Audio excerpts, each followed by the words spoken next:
Salut tout le monde, j'espère que vous allez bien et aujourd'hui on se retrouve pour parler de jeux flash. Et je pense que vous savez que sur ce sujet, il y en a des choses à dire. En effet, si vous êtes né dans les années 2000 ou même avant, vous avez très probablement connu les jeux flash, des jeux accessibles et jouables directement sur des sites qui en général en regroupaient vraiment beaucoup de tout genre. Et quand je dis de tout genre, c'est tout genre, il y avait, je sais pas moi, des jeux de cuisine, des jeux d'action, des jeux de tir, des jeux de réflexion, enfin il y avait vraiment de tout. Mais malheureusement, pas mal de ces jeux ont sombré avec la disparition d'Adobe Flash Player. Alors oui, il y a des émulateurs, mais il faut savoir que même avec ces logiciels, certains jeux sont injouables à cause de manque de texture ou de problèmes de commande. Bon, c'est un peu chiant, mais malheureusement, on peut pour l'instant rien y faire. Voilà, donc ça c'est plutôt triste, parce qu'il y a littéralement une partie de notre enfance qui a disparu, et franchement, ça fait mal. Cependant, ce qui va nous intéresser aujourd'hui, ce sont les jeux bizarres sur lesquels on est tous tombés au moins une fois. Et vous allez voir, on va passer par des jeux violents et bien gore, par des jeux qui mettent mal à l'aise, et enfin par des jeux qui sont assez dégueux. C'est parti! Alors d'abord, attardons-nous sur les jeux violents. J'en ai choisi 4 qui ont assez marqué le public, et vous verrez, on va aussi parler d'un truc dont je me souviens, mais que je ne trouve plus. Vous allez voir, ça va être sympa.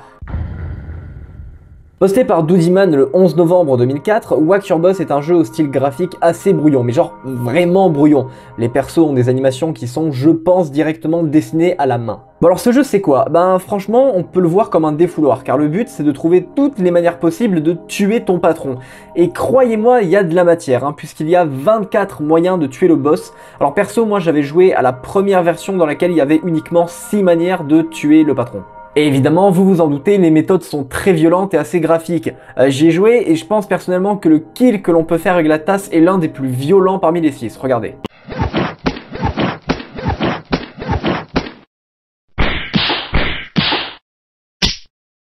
Après, il y a, comme je l'ai dit, la version avec 24 kills, donc 3 cachés si j'ai bien compris, donc ça fait 27. Oui, 24 plus 3, ça fait 27. Et honnêtement, les kills sont aussi assez violents, comme par exemple celui du tiroir qui... ouais, il fait mal à voir. Bon, du coup, ce jeu a eu beaucoup de succès et a donné naissance à un concept qui était celui des Whack Your qui avait exactement le même concept que le jeu de Whack Your Boss, mais avec des situations différentes. On a par exemple Whack Your Teacher, qui est un jeu dans lequel vous incarnez un élève et, vous vous en doutez, vous devez buter votre prof en trouvant toutes les manières possibles qui sont quand même vachement violentes. Genre, regardez ça par exemple. How dare you! Ouais, voilà, ça y va pas avec le dos de la cuillère, et c'est pas le seul jeu. En effet, je me rappelle avoir joué à Whack the Thief, qui se concentrait donc sur le même enfant du jeu précédent, qui, cette fois, massacre un voleur. Et je me souviens que lorsque j'y avais joué, donc je devais avoir 11-12 ans, je pense, je m'étais dit que quand même, c'était vachement violent et gore. Je pense notamment au kill de la bouteille qui m'avait pas mal marqué, si je me souviens bien.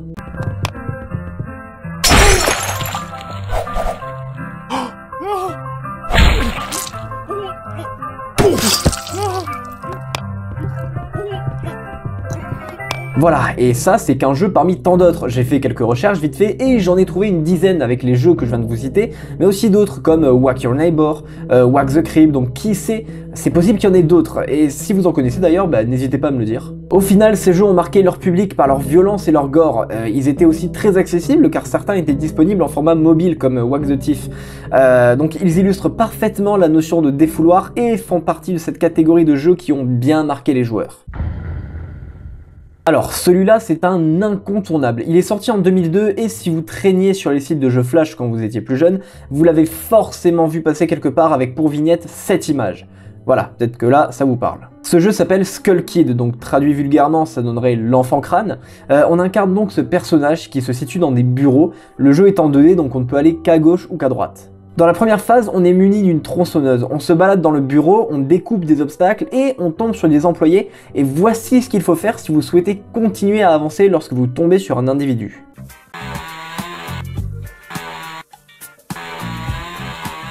Voilà, vous tuez les gens par surprise. Alors c'est assez gore comme vous avez pu le voir, enfin gore. C'est assez parodique j'ai envie de dire, mais il faut savoir que le jeu ne se résume pas qu'à ça. Je le sais parce que je l'ai fini, donc bon... En effet, lorsque l'on évoque ce jeu à des personnes qui le connaissent, la plupart pensent uniquement à ce passage avec la tronçonneuse, mais en réalité, il y a 3 phases, et je suis sûr que si vous n'avez jamais fini ce jeu, ou que vous en avez juste entendu parler, vous ne savez pas ce qu'il se passe, et c'est normal, parce que moi aussi je savais pas avant d'y jouer par moi-même. En fait, après avoir tué tout le monde à la tronçonneuse, vous prenez l'ascenseur et vous laissez tomber votre outil pour vous équiper plus léger.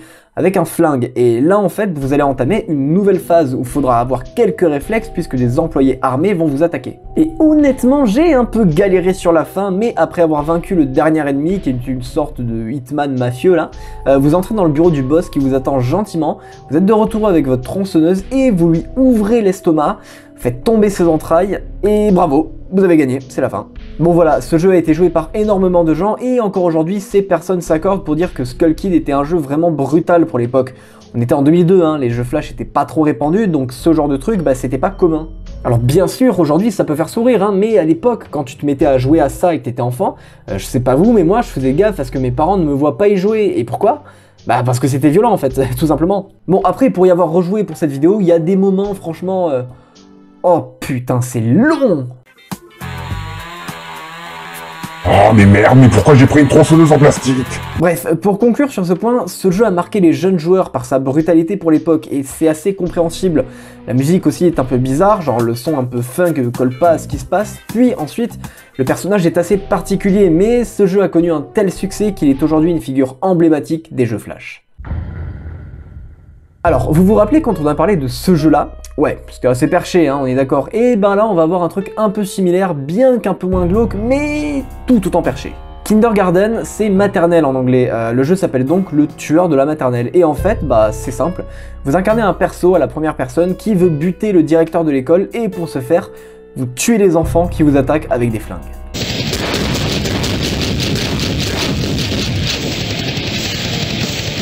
Oui, alors c'est un peu spécial, hein, mais il faut savoir que ce jeu a fait réagir. On parle quand même d'une fusillade dans une école maternelle avec donc de très jeunes enfants armés. Alors je vais pas m'attarder sur ce sujet, hein, on va faire très court, j'aime pas trop parler de jeux où des enfants se prennent des balles dans la tête, hein, désolé, mais je vais quand même vous parler de ce qui me dérange autour de ce jeu, et je suis pas le seul d'ailleurs. En fait le problème c'est que, bon, bah déjà des enfants sont tués, oui ils sont armés, mais bah on leur explose le cerveau quoi. Mais surtout, tout le monde a des armes, un élève de maternelle il est pas censé avoir un flingue dans ses mains, hein. Et ce qui rend le jeu dérangeant, c'est qu'il est quand même assez moche en fait, et il est pas très bien foutu. Cet aspect bâclé amène donc une impression assez dérangeante. Et y a pas que moi qui dis ça, hein, ce jeu a provoqué une polémique, il est passé dans plusieurs médias qui dénonçaient sa violence, surtout après les événements de Sandy Hook, dont j'ai parlé dans cette vidéo, si jamais ça vous intéresse. Bref, même si je pense que ce jeu n'a pas forcément un mauvais fond, et est juste une création un peu foireuse et maladroite, ça reste assez bizarre, sachant que la personne qui a créé ce jeu est américaine, et qu'on sait très bien ce qui se passe très souvent dans les écoles en Amérique. Bon alors, on va aussi faire court sur celui-là, et normalement ça aurait dû être un peu plus long. Laissez-moi vous expliquer pourquoi j'écourte le sujet. Eh bien tout simplement parce que le jeu dont je voulais vous parler est maintenant introuvable. J'ai cherché, j'ai pas trouvé. Pourtant il était encore là il y a 2 mois quand j'avais commencé à sélectionner les jeux pour cette vidéo. Il s'agissait d'un jeu de torture nommé X-Files 34 il me semble, et mettait en avant un homme attaché que l'on pouvait torturer avec différents moyens assez violents et très graphiques. Et je me rappelle que l'on pouvait genre arracher la poitrine du gars en tirant sur ses tétons là, et la douleur était palpable. Je sais pas si je vous aurais montré ça, mais croyez-moi, ça faisait bien mal à voir. Alors après, est-ce que X-Files 34 était le nom réel de ce jeu? Bah pour moi oui, parce que lorsque je l'avais sélectionné, j'avais noté le nom, mais bah, je trouve rien, et c'est pas non plus le nom d'un site de jeu. Donc je sais pas, mais par contre j'ai trouvé sur Google Images un jeu nommé Torture Fred, et ça y ressemble un peu. Alors évidemment je me suis dit que j'allais y jouer pour voir si effectivement c'était ça, mais en fait on peut plus y jouer, le seul site qui le proposait ne fonctionne plus, et il est trouvable nulle part ailleurs.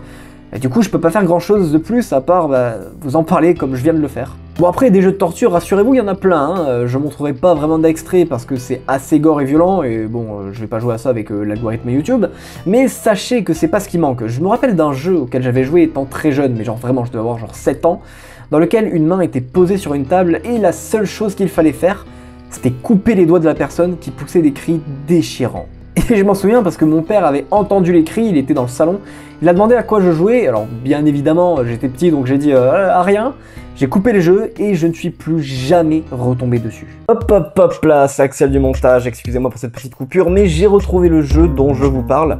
Je vous mets un petit extrait ici, voilà, alors normalement on n'est pas censé toucher les doigts du gars avec le couteau, mais bon voilà, je l'ai retrouvé sur YouTube complètement par hasard. Bref, on peut passer à la suite. Ok, on a fini pour les jeux violents, je pense que c'était le plus gros morceau de cette vidéo. Maintenant, passons à des jeux qui ont des ambiances assez dérangeantes qui peuvent nous mettre mal à l'aise.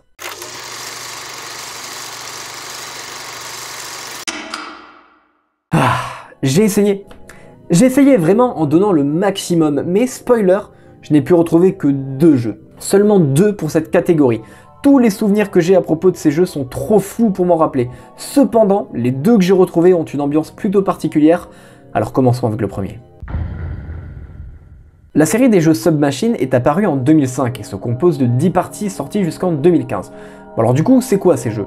Eh bien, ce sont des escape games dans lesquels on doit résoudre des énigmes pour acquérir des objets qui nous permettront d'en résoudre d'autres. Alors j'ai joué aux 5 premiers et je vous garantis que parfois la difficulté est franchement hardcore, mais là, j'aimerais parler du premier jeu uniquement. J'y avais joué quand j'étais petit, pour la première fois vers 6 ou 7 ans je dirais, et je me rappelle qu'il m'avait assez marqué. Et en fait, pour être plus précis, c'est plutôt l'ambiance sonore qui m'avait fait peur. Elle est pesante, elle est lourde, écoutez plutôt.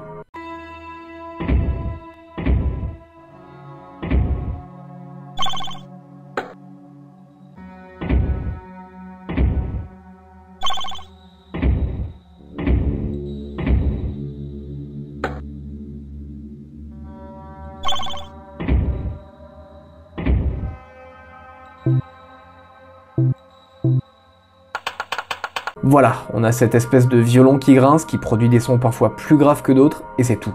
C'est la seule musique de tout le jeu, vous n'entendrez que ça, ainsi que les quelques bruits lourds lorsque vous vous déplacez de pièce en pièce, ou lorsque vous interagissez avec des objets. Et coupler cette musique au décor du jeu, je vous promets que c'est vraiment terrifiant, regardez. On dirait vraiment les backrooms, non? Des pièces vides, fades, et il n'y a personne à part vous qui devez vous échapper. D'ailleurs, la fin du jeu m'avait aussi fait peur, car c'est calme, trop calme même. Vous arrivez à sortir de la structure dans laquelle vous étiez en vous échappant avec un ascenseur, vous sortez dehors et vous vous retrouvez sur une plage, très calme, mais il n'y a encore une fois personne et seulement le bruit de la nature. Honnêtement, je m'attendais à un screamer. Bon sinon, ce premier jeu est vraiment cool et assez simple en vrai. Par contre, les autres, ils sont assez complexes. Genre vraiment, il y a des fois où c'est hyper galère, c'est un peu perché. J'ai joué avec un pote, on a vraiment failli devenir fou. En tout cas, la série des jeux Submachine est vraiment une référence dans le domaine des jeux flash d'escape game et ce premier volet a vraiment marqué les joueurs. Et même si on n'est pas fan de ce genre de jeu, avec une ambiance pareille, on s'en rappelle qu'on le veuille ou non. Crimson Room est un jeu sorti en 2004 et est aussi un escape game, mais cette fois, on est enfermé dans une seule pièce, on ne peut pas aller dans d'autres endroits, et au niveau des déplacements, on ne peut que tourner sur nous-mêmes en quelque sorte avec un mécanisme de point and click. Et alors là, contrairement à la série Submachine, il n'y a pas d'histoire précise, pas de lore, même pas un petit scénario caché, faut juste sortir de cette pièce. Et pourtant, bien qu'il n'y ait aucune intrigue, l'ambiance sonore est très sombre et frôle l'horrifique avec des sound effects qui franchement font parfois sursauter.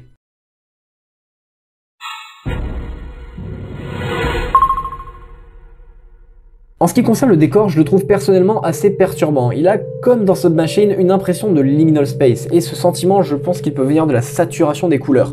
Ces murs rouges pétants, les items qui sont parfois jaunes, vraiment explosifs, ce jeu transpire le flash game du début des années 2000. Bon, moi je vous le dis, ce jeu m'a fait peur. Il me mettait vraiment pas à l'aise, et ce, dès le tout début avec l'intro et le titre.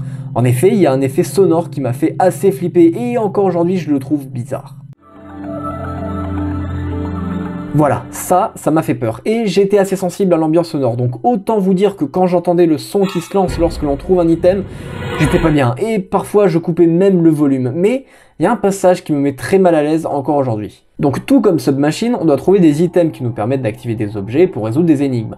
Bah là il y a une énigme qui vous mène à un projecteur qui projette une ombre. Et allez savoir pourquoi, mais cette ombre me fait peur. Elle me met vraiment hyper mal à l'aise. Regardez ça. Voilà, ça me perturbe encore aujourd'hui. Je sais pas pourquoi, mais juste ça me fait peur. On a cette ombre qui se tortille là, sans son, sans rien, pas de bruit, juste ça, et on doit le regarder. Moi ça me met mal, je comprends pas les gars, hein. Voilà, je sais pas comment vous vous sentez face à ça. Et à la fin, lorsque vous parvenez à sortir, un son similaire à celui de l'intro se joue lorsque la porte s'ouvre, et elle donne sur... rien. Un couloir noir, entièrement noir, on voit rien, mais une chose est sûre, le jeu est fini. Bref, ce jeu est pour moi l'un des escape games les plus flippants dans le domaine des jeux flash. Il a été assez apprécié par le public, ce que je peux comprendre, parce qu'en vrai, il est plutôt cool, hein. Mais moi, il me met mal à l'aise à travers ses décors et ambiances. Et vous alors, vous en pensez quoi? Bien, on en a terminé en ce qui concerne les jeux dérangeants. Alors c'était peut-être un peu court par rapport à la partie sur les jeux violents, mais comme je l'ai dit, la catégorie précédente était le morceau le plus lourd de la vidéo. Passons maintenant à la dernière catégorie qui concerne des jeux qui sont plutôt récents.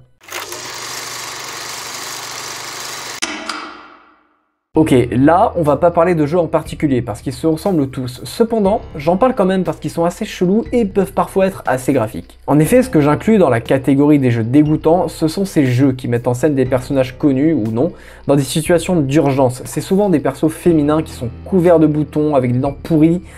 Ça, je trouve que c'est bizarre. Bon, déjà, la plupart de ces jeux sont rangés dans la catégorie pour filles, parce que j'imagine que les personnages présents sont dans 99% des cas des fans, mais surtout, ce qui est dérangeant, bah, c'est que c'est quand même sacrément dégueulasse.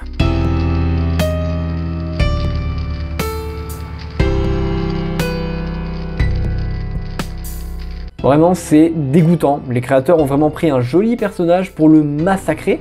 Et c'est trop bizarre de mettre des plaies comme si c'était fait agresser avec un putain de couteau. Enfin, je sais pas, c'est la Reine des Neiges quoi, on se calme. Et il y a des trucs qui sont encore plus bizarres. On a par exemple un jeu qui s'appelle TikTok DIY Diva Makeup, hein, dans lequel on arrange, entre guillemets, avec des outils le visage d'une fille qui est tout boutonneux ou qui a des yeux mi-clos. On comprend que le jeu veut nous faire passer le message du standard de la mocheté cliché, genre bouton, un visage crasseux comme si elle était allée à la mine. Bref, on voit très bien où ça veut en venir. Et le truc en fait, c'est que des petites filles peuvent jouer à ça. Dans le titre du jeu, on a le mot TikTok. Ça pourrait donc inculquer aux enfants que si tu vas être sur TikTok, faut être refait de la tête aux pieds, ce qui est pas très positif comme message. Bon, ensuite j'ai un peu cherché, j'ai trouvé un autre jeu qui met cette fois un chiot en scène. Alors le jeu commence avec une petite cinématique où on voit l'animal tomber d'une falaise, puis on a un plan sur une gentille docteure qui apparaît, qui nous dit qu'il faut aller s'occuper du chiot blessé. Alors franchement, ça commençait plutôt bien, hein, c'était plutôt mignon, mais lorsque l'image du chiot apparaît, c'est une autre histoire. Regardez.